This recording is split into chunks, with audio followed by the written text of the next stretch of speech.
Electrical systems. In an RV, there's two electrical systems. 120 volt system when you're plugged into shore power or when you're running your generator or if the inverter is running. And a 12 volt system which runs all of your lights and the water pump, things like that. The inverter and the batteries of the 12 volt system are kind of a crossover because the inverter takes its power from the batteries to produce 120 volts for the rest of the coach.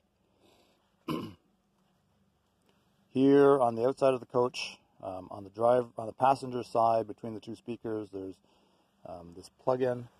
You'll see on here that there is a 120 volt side and a 12 volt side. This is just a normal switch that I've modified, and the one on the right hand side here where it actually says 12 volts, the solar panel is where the solar panel plugs into. And the solar panel, this extension cord here will be in the back compartment, again on the passenger side, coiled up. It has two orange ends on it, and it's just a regular extension cord. So once you're using your solar panels, plug it into here. The other end plugs into the solar panels.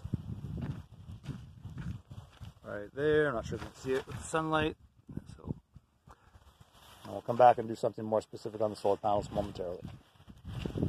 12 volt batteries are underneath the top stairs. You should not have to access this. These batteries will be brand new before you get your coach. Can be replaced in a couple of days. The inverter control is right here next to the sink, and it says inverter, and it also says the note on the bottom, it says the bottom breaker must be off before the inverter turns on. That's an important note, and to do that we're going to come to the back of the coach. Don't mind the mess, we're trying to get all these videos done before heading out. And around the corner to the left is where we store the solar panel. Goes in this box right here. And behind that is the electrical panel. The electrical panel consists of an AC side and a DC side. The AC side here is all these circuit breakers, all right over here.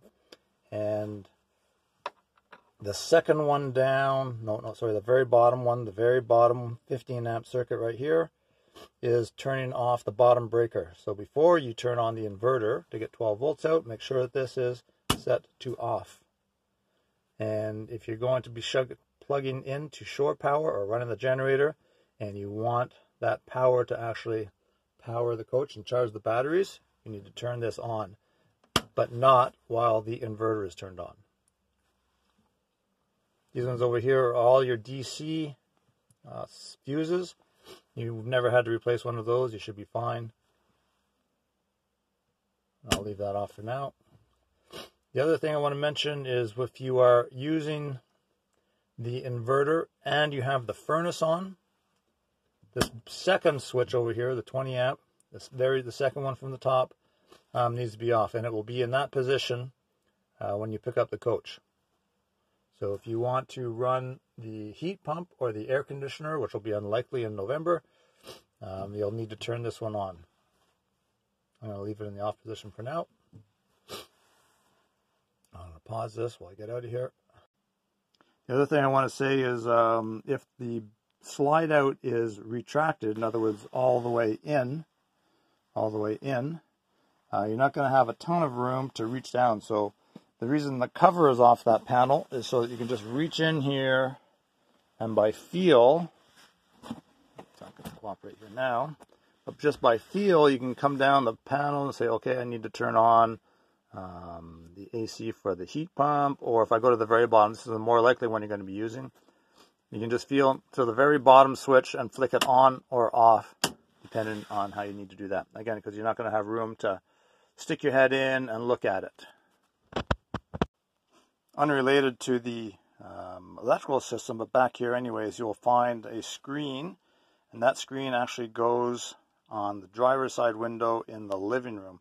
The reason it's back here is because we don't open that window very often, and there's not many bugs that we need to keep out if we do want to open it, and it improves the view when you're sitting in the main living area. So we just leave it out, and if you decide you want to open it and there's bugs around, feel free to put it back in.